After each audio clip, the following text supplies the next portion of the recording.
Nous y voilà. Nous arrivons maintenant directement sur le TP204 imprimerie 2017 brochure et ceci c'était pour les publicités. La seule différence avec les CVG c'est simplement la pondération. Tous les points sont les mêmes mais il y a une pondération différente en fonction de ce que j'attends, en fonction des sections.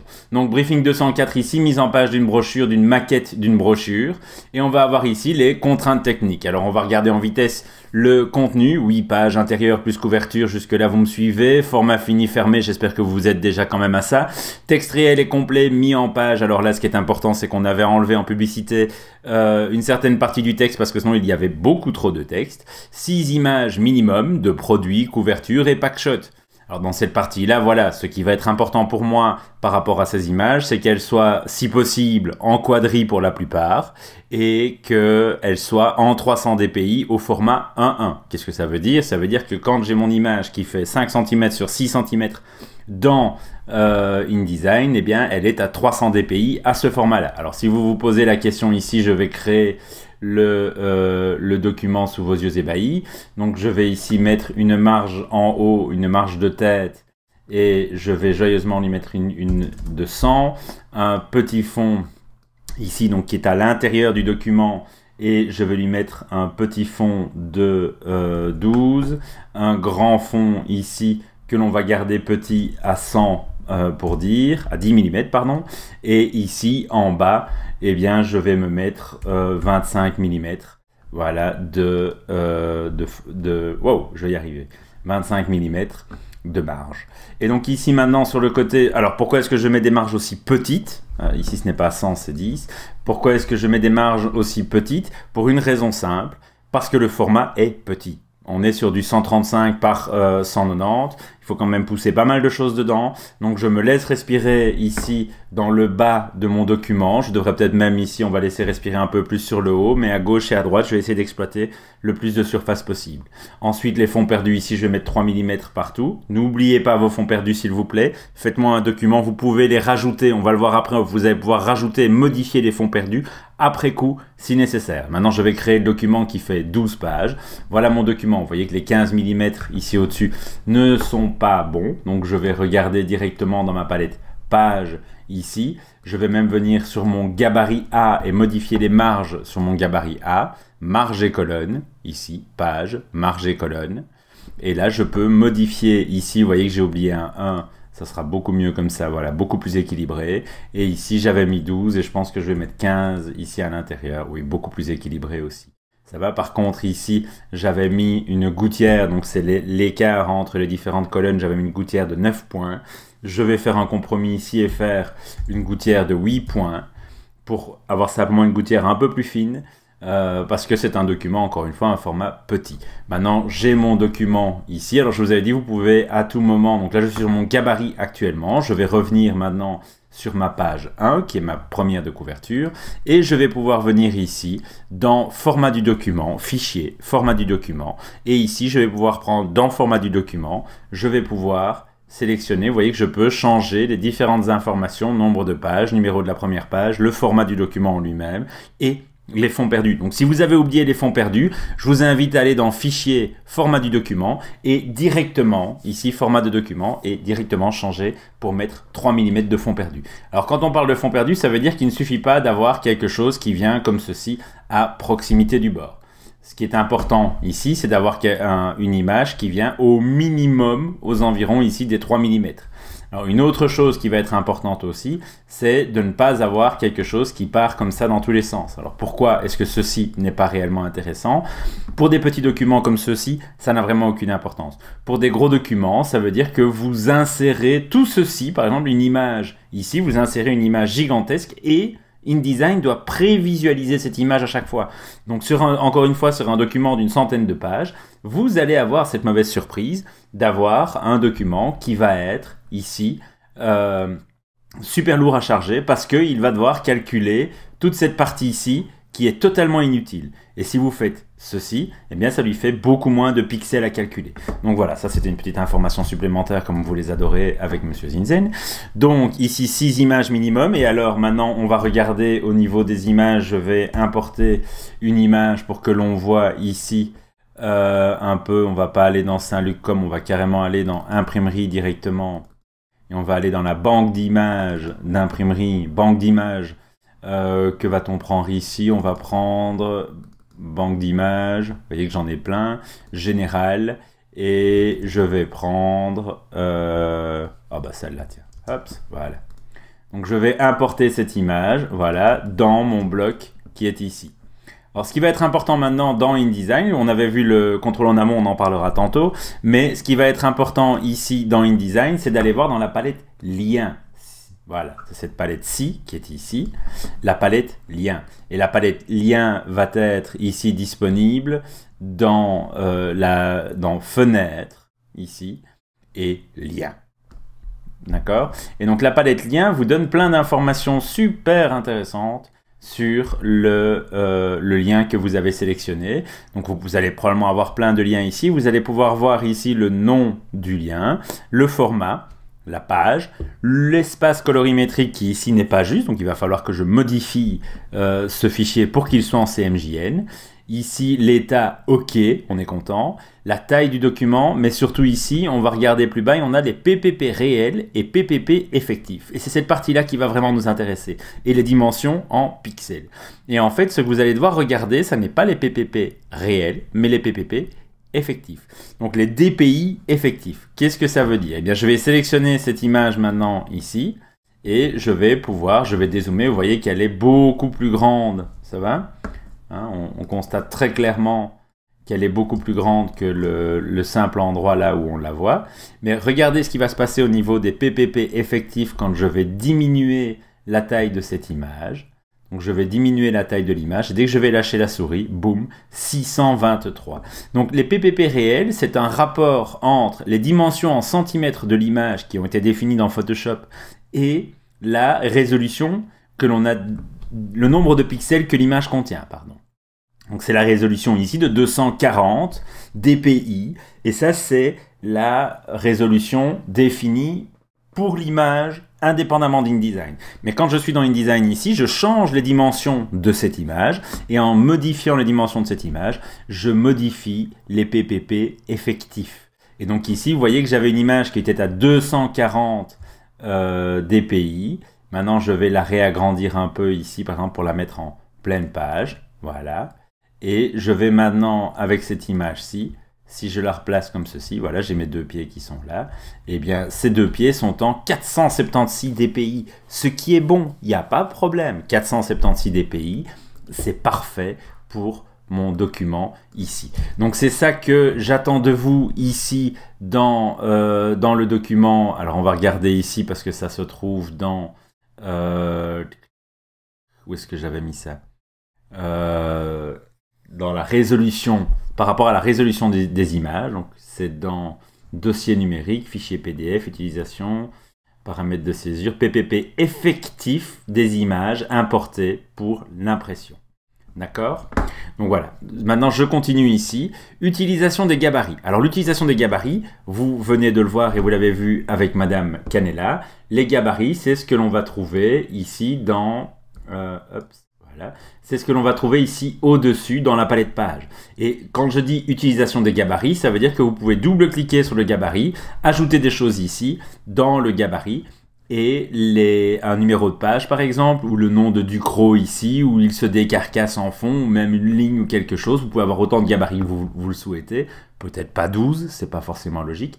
Et ici, au niveau de l'utilisation des gabarits, j'attends de vous de placer les éléments récurrents qui reviennent sur chacune des pages, comme le logo Ducrot, le numéro de page et un autre texte éventuel, de placer ces différents éléments directement dans le gabarit pour que ça revienne de manière automatique dans le document, sur chacune des pages. Donc je vais dessiner un bloc texte ici et je vais pouvoir aller dans texte ou faire clic droit et faire ici variable de texte, insérer une variable de texte, d'acte de création et on va pouvoir prendre numéro de page.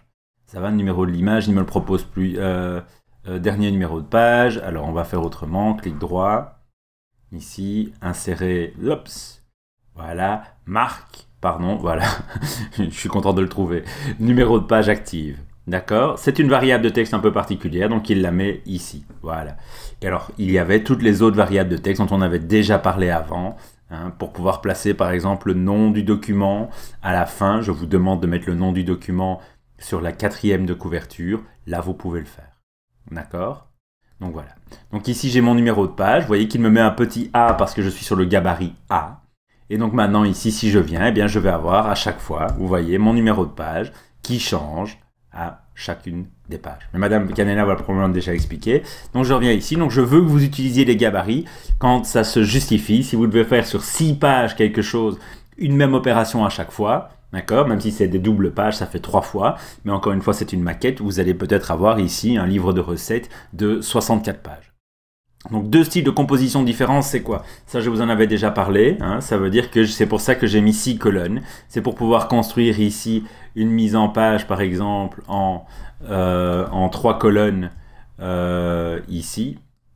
Voilà. Et de pouvoir avoir ici, voilà, on va regarder ça comme ça. Voilà. Ceci, ça, c'est un type de mise en page, d'accord, où j'utilise des décalages par rapport à mon texte et mes visuels. Et je pourrais avoir ici quelque chose de beaucoup plus classique et beaucoup plus gentillet avec simplement des doubles, vous voyez, ici. Voilà, comme ça. Ça va? Et ici, peut-être avoir un texte plus long, comme ceci. Donc là, j'ai 2 styles de mise en page différentes, simplement parce que la taille de mes colonnes est différente. Je vais pouvoir aussi peut-être me dire, tiens, pour mes visuels, pour mes images ici en vert, je vais pouvoir me dire, je vais les mettre en fond perdu, le reste ne sera pas en fond perdu. Donc un style de mise en page va comprendre d'une part l'empagement, ça veut dire le visuel que l'on va avoir dedans. Encore une fois, ici, si je reprends ceci maintenant et que je l'agrandis, là je suis avec une image en pleine page avec un texte par-dessus par exemple. Et donc dans ce cas-là, je vais ici, voilà, ça c'est un style de mise en page qui va encore être différent, qui va impliquer d'autres manipulations, d'autres manières de gérer le texte, parce que j'ai mis une image en pleine page en arrière-plan. D'accord? Donc c'est ça des styles de mise en page, c'est l'empagement, le jeu sur la grille modulaire et l'aspect graphique, l'aspect visuel direct de la mise en page. Alors, 2 styles de composition différentes au minimum, c'est ça. Hein. Structure de la mise en page, ici, hiérarchie des contenus, mais ça c'est simplement le fait qu'il y a des titres, il y a par moment des chapeaux, il y a des descriptions, il y a des temps de cuisson, il y a des différents éléments qui ont une valeur sémantique différente, qui ont une valeur dans la hiérarchie du contenu différente. Et ce qu'il va falloir ici, c'est arriver à structurer les différents éléments pour faire en sorte que l'on repère le nom de la recette, pour faire en sorte que l'on repère le nom du spectacle et aussi les informations principales. Et vous pouvez littéralement définir une vraie hiérarchie avec des éléments, faire un organigramme, des informations récurrentes et vous dire ça est important, ça l'est beaucoup moins, donc c'est ça que je dois mettre en avant. Une mise en avant dans une structure, quand on structure sa mise en page, ça peut être au travers de la graisse, de la force de corps, de l'emplacement, du contraste que l'on va créer par rapport à l'environnement du texte, par exemple, ou de la mise en forme, ça peut être avec des petits pictos ou des icônes à côté d'un élément, par exemple, à côté d'un temps de cuisson, vous mettez une petite horloge, on comprend très vite, et visuellement, il y a une indication qu'il y a quelque chose qui se passe à cet emplacement-là. La couleur aussi peut jouer un rôle, c'est-à-dire que vous pouvez jouer sur des couleurs différentes en fonction des différents contenus dans une même mise en page, et ça ne doit pas forcément être la même couleur pour chacune des mises en page, mais c'est chaque fois la mise en couleur de la même manière, du même type de contenu. Donc ça va être la structure de la mise en page. Proportion texte blanc page comme vu au cours. Donc là, je vous avais expliqué simplement ici ce que j'attends de vous, c'est de prendre conscience que vous avez un certain empagement à disposition. Et cet empagement que vous avez à disposition, eh bien, vous devez en tenir compte. Ça veut dire que c'est là, ici, je vous ai montré, on avait vu le luxe, l'empagement luxe, l'empagement demi-luxe et l'empagement courant. Et ces 3 empagements-là, ici, très clairement, vous allez utiliser le courant parce qu'il exploite le plus la surface. Et en même temps, moi, ce qui m'intéresse, c'est de voir comment vous allez gérer le texte, le gris typographique et les images. Et à un moment donné, ne pas surcharger votre image complètement avec un visuel trop grand par rapport à la quantité de texte. Donc à un moment donné, c'est un compromis. J'ai beaucoup de texte, je ne peux pas pousser un visuel supplémentaire. Je vais boucher ma page, je vais surcharger et alourdir ma page. Bon, ça continue. Alors ici, on a vu les proportions texte blanc. On va passer maintenant dans votre nom ici, le nom du fichier en C4 écrit verticalement à 4 mm du dos, petit mais lisible. Alors comment va-t-on faire ceci? Eh bien en fait, voilà, c'est déjà fait ici. Comment est-ce que je fais pour mettre à 4 mm du dos? Je ne commence pas à faire des calculs dans tous les sens. Je dessine ici un rectangle, voilà, qui peut faire n'importe quelle taille. Je vais le passer ici au-dessus à 4 mm, ça va? Et je vais simplement le glisser. Et grâce au repère commenté, ça va? Quand je prends ceci, grâce au repère commenté, je peux venir le caler ici aux 4 mm et puis venir placer, voilà, ici, mon bloc texte. Alors, maintenant que j'ai placé mon bloc texte ici, qu'est-ce que je vais faire? Je vais aller à l'intérieur du bloc texte. Ça va, j'avais créé un bloc texte avant que j'avais fait tourner. Hein, donc, si vous vouliez faire la même chose rapidement, on va éliminer celui-là. Je vais créer un bloc texte. Je vais venir ici dans texte, variable de texte, insérer et nom du fichier. Boum, c'est fait. Ça va? Et c'est sans titre 1, bien sûr, parce que sinon, c'est pas marrant. Donc là, j'ai fait commande Alt-C pour adapter exactement mon bloc texte au texte qu'il contient. Et maintenant, je vais venir ici, je vais faire l'opération en vitesse. Voilà, je dessine mon rectangle, je le passe à 4 mm. Je le redéplace directement contre mon bord et je viens caler mon bloc texte contre le bord. Maintenant, vous allez me dire, oui, mais monsieur, c'est pas vraiment contre le bord. Si je regarde, monsieur, hein, monsieur, là, c'est pas vraiment contre le bord. C'est vrai. Donc, je vais pouvoir sélectionner mon bloc texte ici, sélectionner le bloc texte, pas le texte, le bloc texte, et choisir ici d'aligner vers le bas. Boum. Voilà. Maintenant, je sais que le bas ici, les pieds de mes lettres ici, sont exactement à 4 mm du bord. Je vais maintenant pouvoir effacer. Ça, c'était sur ma page 12. Et donc maintenant, j'ai ici ce texte-là et j'ai mis lisible. Donc je peux le diminuer probablement sur de la Titilium à du 8,5. Oui, c'est la police gratuite que j'ai utilisée, Titilium ici. Et je vais pouvoir le placer. Alors ça va vite pour moi. Je veux que ce soit une variable de texte. Pourquoi? Parce que si vous changez le nom de votre fichier, ça changera aussi dans votre fichier. Ça, c'est la première chose. Donc, ça veut dire que ça garde un lien en permanence entre ce qui est imprimé et le nom du fichier qui a servi à faire l'impression. Ça, c'est la première chose. Et la deuxième chose importante, ça va être ici de prendre conscience que si moi, je veux le vérifier, eh bien, je n'ai qu'à faire comme ceci, sélectionner. Vous voyez que je ne sais pas sélectionner une partie. Je sais tout sélectionner d'un coup. Donc, c'est très rapide pour moi à vérifier. Donc, faites-le. Je le vérifierai. En même temps, je vérifie tous les points qui sont dans la liste. Alors, au moins 2 images en fausse coupe, on en a déjà parlé au début, ici dans la page 1. Donc, les fausses coupes, c'est ceci. Ça va, c'est ici quand l'image arrive à proximité du bord. Performance d'affichage affichée en qualité supérieure. Merci. J'ai perdu mon lien.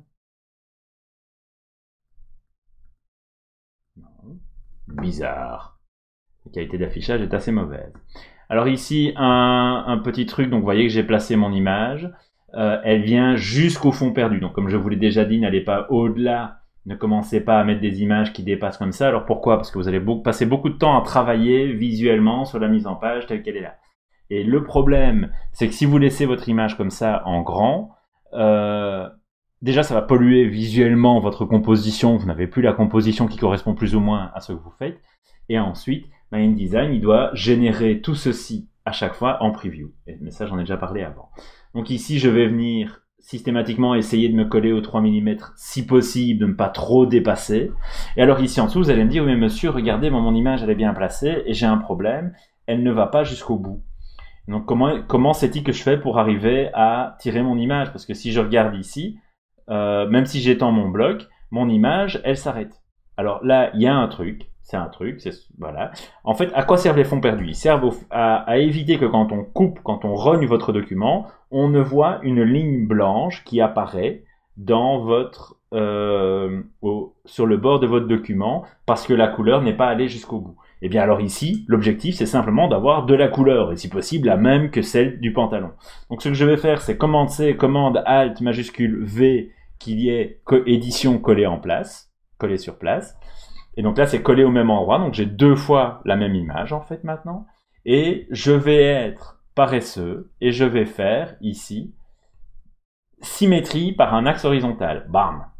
Vous allez me dire, ouais, ça ne met pas des masses, ça va. Mais je vais remonter ceci jusqu'au 3 mm. Voilà. Et je vais simplement le rajouter ici en bas. Ça veut dire que maintenant, j'ai la garantie, d'ailleurs, c'est pas parfaitement en contre, voilà.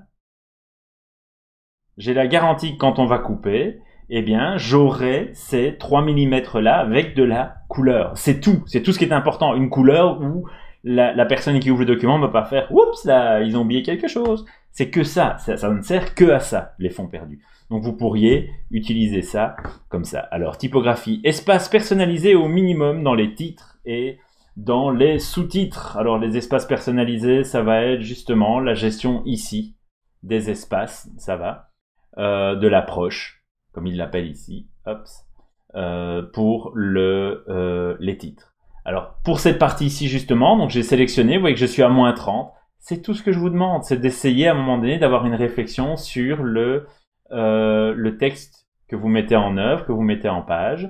Et les titres, la titraille en particulier, c'est ce qui doit attirer l'attention. C'est la chose sur laquelle on va travailler le plus d'un point de vue typographique pour essayer de créer justement un impact visuel et amener une sensation qui va se prolonger durant la lecture des paragraphes. C'est beau ce que je dis. Donc ici, vous allez pouvoir régler, voilà, ici, les espaces, l'approche du texte, espace personnalisé pour les titres et ou dans les sous-titres. Alors la gestion des espaces typographiques. Alors là, on est reparti. La gestion des espaces typographiques, c'est quoi? J'ai l'exemple ici, mais on va le refaire. Hop. Voilà. Voici un texte qui est en titilium. Et, hop, je le remets ici. J'ai un texte qui est en titilium 400. Voilà. Et ce texte, le problème, c'est que si vous floutez vos yeux, en fait, si vous regardez ce texte et que vous commencez à flouter vos yeux, vous allez voir qu'il est lézardé. Déjà, il est peu lisible, il est encore 12, donc il va être fort gras, fort grand quand il sera imprimé. Et en plus de ça, il est lézardé. Ça veut dire que si vous floutez, vous allez voir des lignes qui se tracent dans le paragraphe, des sortes d'escaliers qui apparaissent. Hein, alors si je regarde ici comme ça, je vais le faire directement, mais j'avais déjà fait certains réglages, je pense, pour lui. Oui, j'avais déjà fait des réglages. Donc je vais annuler tout ça. Je fais pause et j'annule mon travail pour le refaire. Donc voilà, j'ai annulé mon travail sur le paragraphe standard et on va regarder maintenant un peu comment ça se passe. Donc quelle est l'idée ici? Comment est-ce que ça fonctionne exactement? Hop, je vais jeter ça à la poubelle. Ok. Voilà. Si vous floutez vos yeux maintenant, vous allez voir là, donc il y a tous les réglages par défaut d'InDesign qui sont mis. Et si vous regardez bien ce qui se passe, c'est bien en fait, on a quelque chose de tout pourri. Ça va, ça veut dire que simplement je sélectionne, je floute et je vois que j'ai des escaliers partout, j'ai des écarts importants partout. Mon gris typographique, en fait, est lézardé, il y a des lignes dedans. Ça va? Et c'est ça la gestion des espaces ici typographiques. Ça veut dire se poser la question, comment est-ce que je peux avoir un gris typographique harmonieux, un texte harmonieux, qui n'est pas décomposé, qui n'est pas tout cassé. Alors on y va, on est parti. Je vais sélectionner tout mon texte ici et je vais régler plusieurs paramètres. Je vais pouvoir régler entre autres ici par exemple l'approche, ça va. Alors si le texte est encore ici, il est encore 10, mais s'il était par exemple encore 12, je serais à moins 20. Mais comme je vais le descendre ici encore 10 ou encore 9, eh bien je vais le remettre à 0. Ça veut dire que l'approche, plus le texte est petit, plus à un moment donné, mon approche va faire en sorte que je n'arriverai plus à distinguer les lettres les unes des autres. Donc ici, je vais faire attention à ça, je vais rester à 0, mais je pourrais modifier mon approche. L'autre chose que je vais pouvoir modifier, c'est ici. Donc je vais enlever ça, voilà. L'autre chose que je vais pouvoir modifier ici, c'est la justification et les césures. Et vous allez voir que ça a un impact énorme sur l'aspect du texte. Alors les justifications, c'est quoi? On l'avait déjà vu. Ça veut dire que c'est ici les intermots, l'interlettrage et la mise à l'échelle des glyphes. Alors les intermots, c'est la distance entre les mots. C'est ça qui provoque le principal problème au niveau des lézardes dans le gris typographique. c'est l'intermot. Alors je vais passer à 85 ici, je n'aime pas quand c'est 80, les mots sont beaucoup trop écrasés les uns contre les autres. Et ici, 133, c'est ce qu'on voit ici, ça veut dire c'est des écarts énormes entre les différents mots. Donc ici, moi, ce que je vais faire, c'est que je vais passer à 115. Ce 115 va déjà éviter que les mots ne soient... donc je vous montre avant-après, en l'occurrence ici, ça ne se remarque pas fort, mais on va encore changer d'autres paramètres. Donc ce fameux 115, c'est ça qui fait qu'on va éliminer une partie des lézardes et ne pas avoir des espaces trop grands. Ensuite, au niveau de l'interlettrage, la distance entre les lettres, eh bien ici, je pourrais mettre par exemple moins 5% et ici 5%, voilà. Alors personnellement, je déteste quand les lettres sont trop rapprochées, justement, et ici je suis encore 6, donc je vais plutôt passer à moins 2 et 5. C'est-à-dire que je vais accepter qu'on écarte un peu les lettres, mais pas qu'on les rapproche. Et ça va encore uniformiser, ça veut dire qu'il va compenser les 5% d'interlettrage avec les intermots de 115%. La combinaison des deux permet une construction du paragraphe qui va être beaucoup plus fluide. Et alors ici, la mise à l'échelle des glyphes, dans des cas désespérés, si vous devez vraiment à un moment donné pousser votre texte ou simplement que vous voulez avoir le texte le plus uniforme possible, vous pourriez passer ici à 98 et ici à 102. Et encore une fois, ça change simplement. Ces petits changements au fur et à mesure vont rendre votre texte beaucoup plus lisible. Alors ici, la justification d'un seul mot, je vais le mettre à gauche. Donc si j'ai un seul mot à la fin ici, il va quand même rester à gauche. Et maintenant, je vais faire OK. Donc ça, je viens de régler mes justifications. Donc on voit déjà un gros changement entre les deux textes. Si vous floutez les yeux, vous allez vous rendre compte que il y a des grosses variations. Regardez ici, hein, Ficitius delite des Doluptas. Eh bien ici, on voit bien qu'on a même carrément gagné un mot en plus, mais c'est surtout beaucoup plus régulier. On n'est pas avec ces écarts de dingue. Alors la chose suivante que l'on va faire ici, que l'on va pouvoir faire, c'est jouer sur les césures. Avec les césures ici, vous voyez que les mots d'au moins 5 lettres. Alors personnellement, je suis pas fan des mots d'au moins 5 lettres. Donc ce que je fais ici, moi, habituellement, c'est, je n'aime pas couper un mot de 5 lettres. Pourquoi? Parce que ça veut dire que vous pouvez avoir 2 lettres au début et 3 lettres à la fin.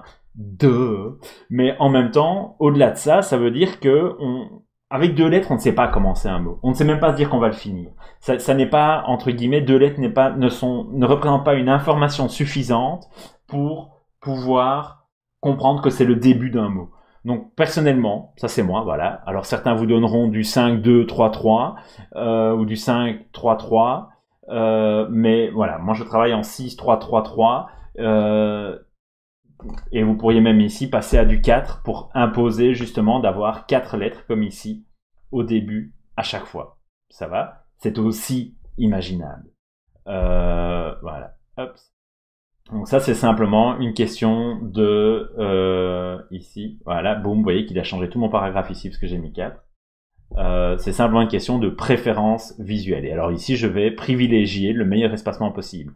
La limite de césure, c'est le nombre de césures successives qui peuvent arriver les unes après les autres ici dans un paragraphe de ligne en ligne. Vous voyez qu'ici j'en ai 2. 3, c'est pas mal. Vous pourriez monter jusqu'à 5, hein, dans le pire des cas, dans certains documents, on n'a pas le choix. Mais ici, 3, ça suffira. Je vais faire OK maintenant. Et donc là, voilà la différence entre mes 2 textes ici, mis en forme. Alors, il y a une chose que je n'ai pas changé ici et que je devrais pour la forme changer. Voilà. Ça veut dire que une des autres choses que j'ai faites ici, c'est que j'ai augmenté ici l'espace après le paragraphe. C'est-à-dire, je sélectionne mes paragraphes et je peux venir ici sur espace après et j'ai augmenté. Alors, de combien est-ce que j'ai augmenté? Dans ce cas-ci, j'ai augmenté, je pense que c'est de 12 points. Voilà, non, 6 points, pardon. Hop. Voilà. J'ai augmenté l'espace entre les paragraphes de 6 points, simplement pour vraiment marquer la différence entre les paragraphes, structurer mon texte le plus possible. Je pourrais maintenant descendre à 9 points ici au niveau de ma force de corps, ça va. Ici, en l'occurrence, à 10, je devrais plutôt être de mon interlignage, pardon. Et ici, je devrais plutôt être à 14.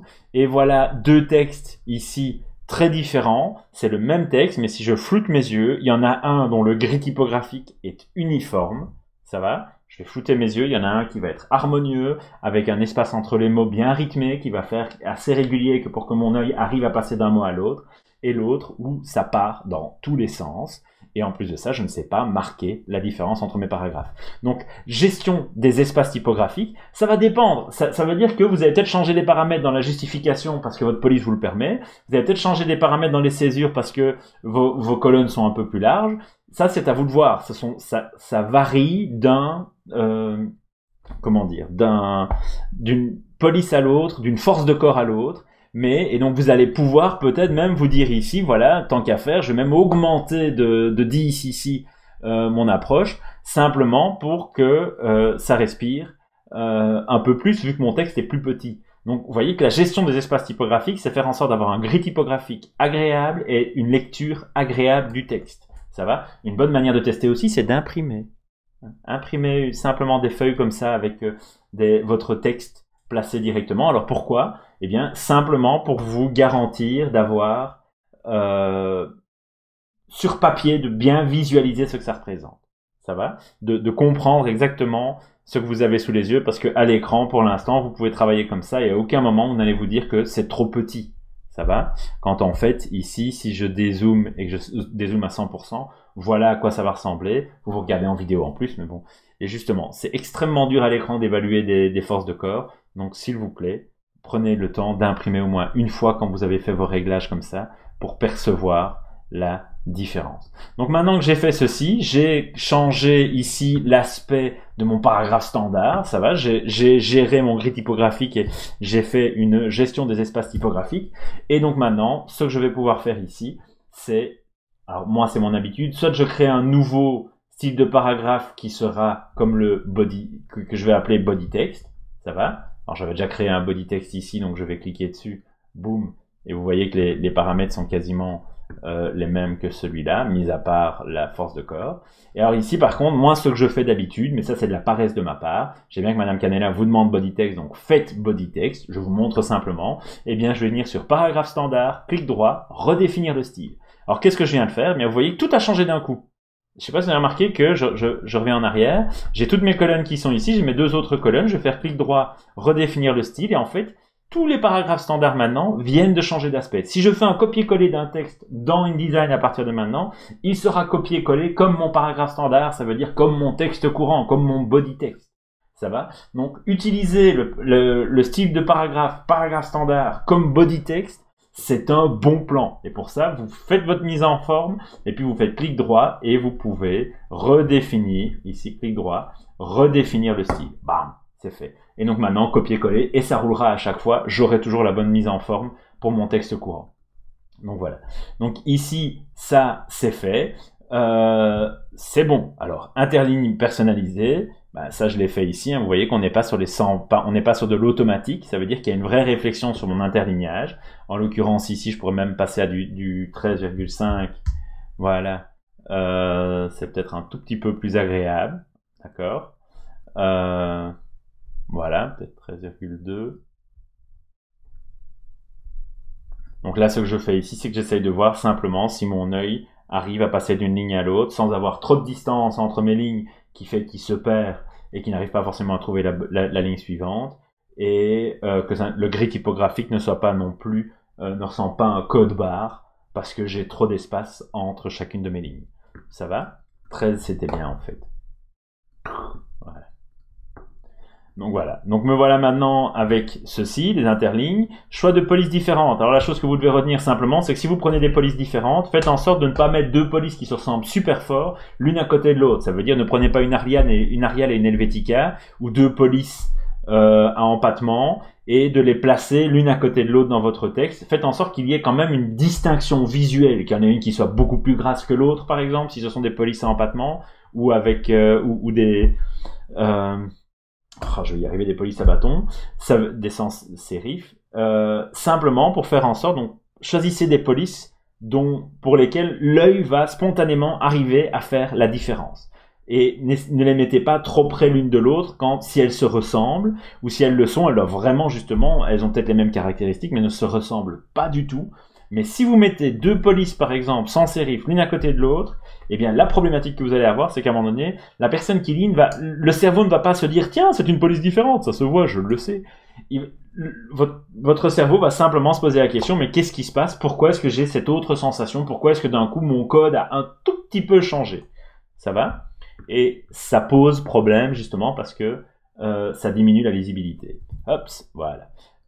Plusieurs styles d'une même police ici. Donc, plusieurs styles d'une même police ici, c'est simplement pouvoir utiliser, voilà, si vous voulez mettre du texte en évidence, vous pouvez le mettre en gras, par exemple, ou en italique. Donc, c'est ça qu'on appelle des styles d'une même police. Et par rapport à ça, eh bien, si vous n'avez pas de version italique de votre texte, eh bien, vous pouvez vous dire, tiens, au lieu d'utiliser mon texte ici avec entre guillemets, sans italique, je vais venir ici au niveau de l'inclinaison donc du faux italique, et si vous mettez à 7 degrés plus ou moins, vous obtiendrez quelque chose de relativement correct. Au-delà, à 8 degrés, ça va encore passer, mais si vous commencez à y aller trop fort, par exemple, en vous disant « je vais faire 30 degrés », eh bien là, on est sur un texte qui devient totalement illisible. N'oubliez pas que vous déformez la lettre qui n'a pas été prévue pour l'être.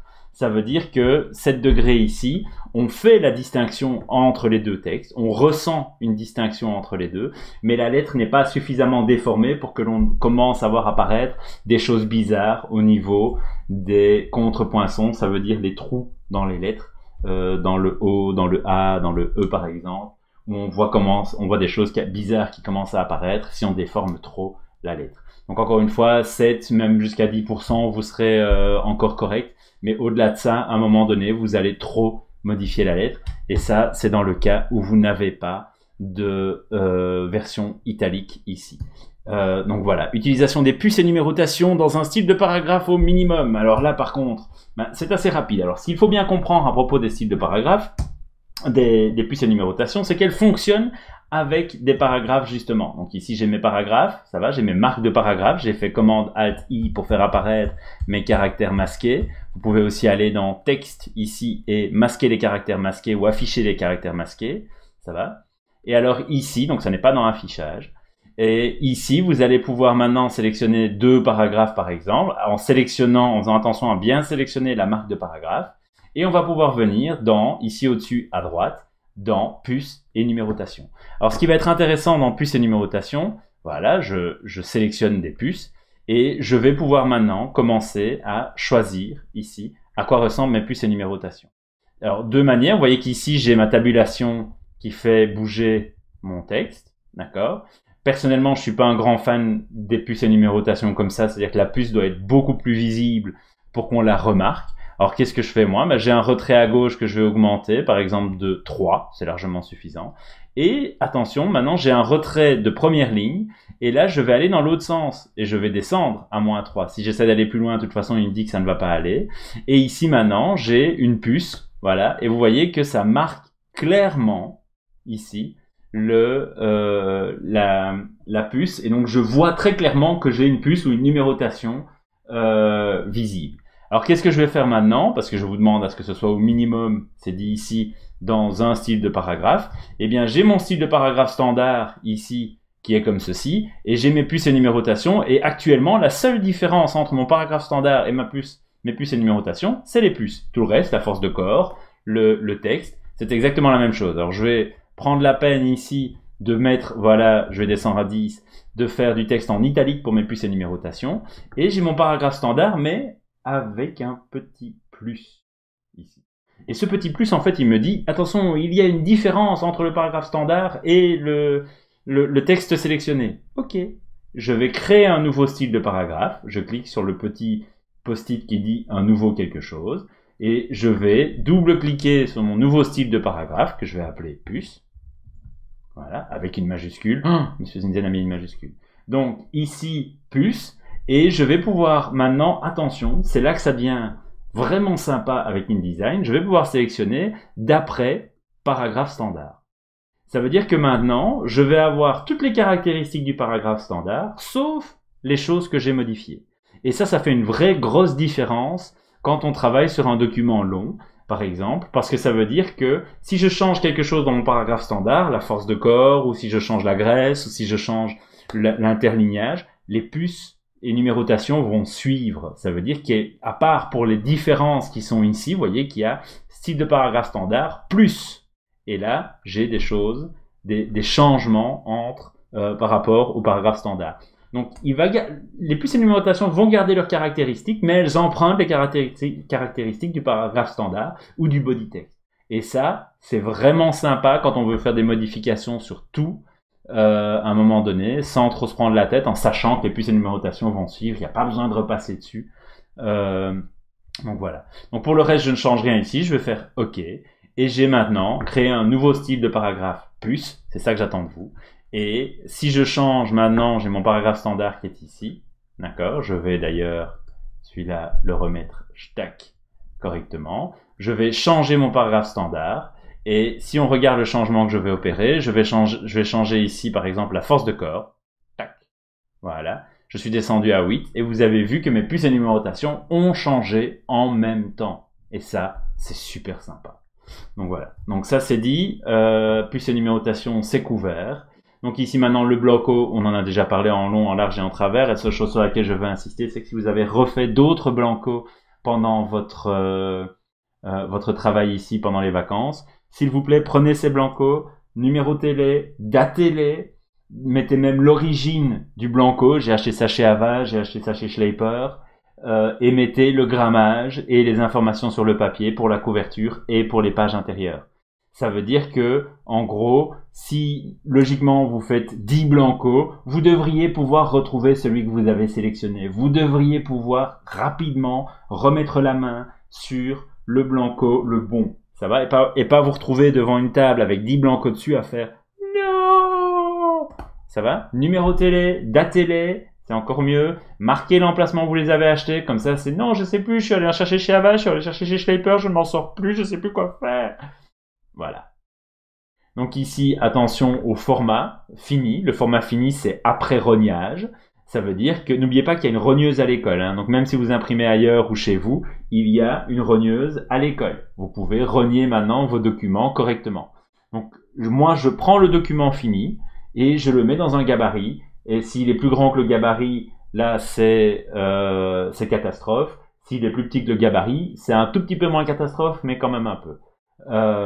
Comment faire? Vous finissez votre document complètement. Ça veut dire que vous pliez votre cahier, vous mettez la couverture autour, vous calez la couverture et votre cahier ensemble, quitte à même les agrafer, et puis vous rognez.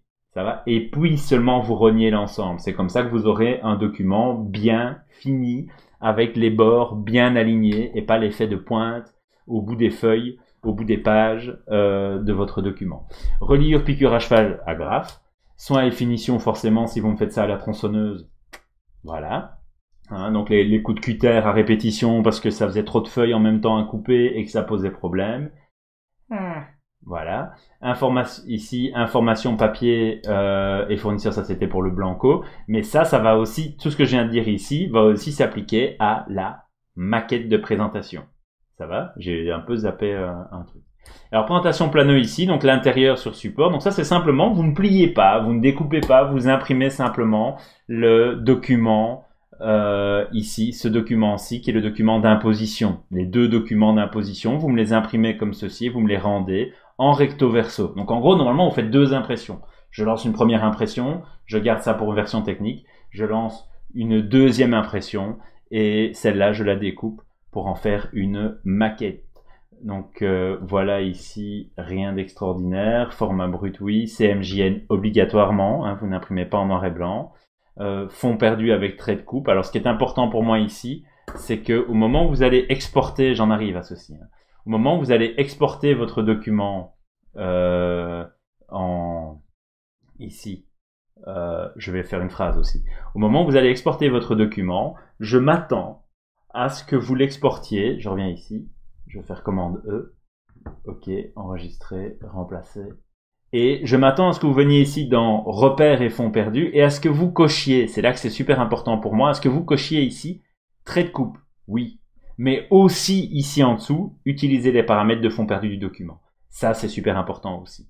Ça va? Parce que la plupart du temps, j'ai vu beaucoup de travaux où cette partie-ci n'était pas cochée, et donc c'était un peu malvenu, vu que j'avais bien les traits de coupe. Alors, je vais faire annuler.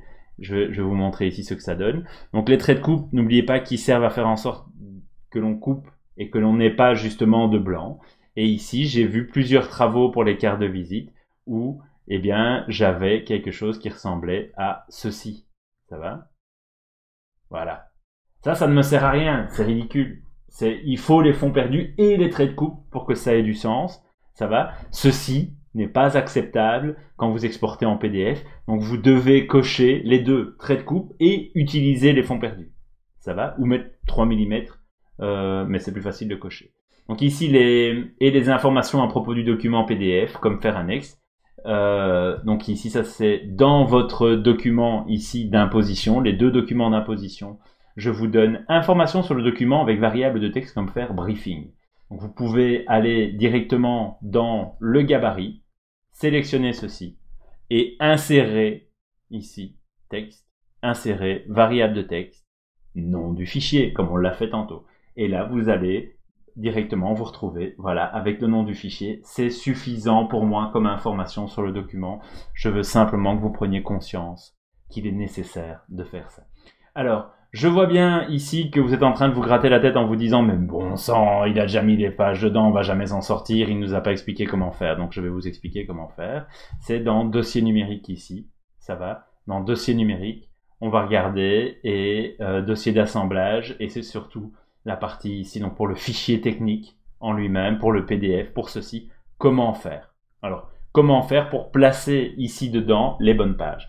Donc j'ai déjà exporté en PDF mon document, ce document-ci a été exporté en PDF, d'accord, avec les traits de coupe, comme je viens d'expliquer, et j'ai exporté toutes les pages en page par page. Ça veut dire que mon document, en fait, ressemble à ceci.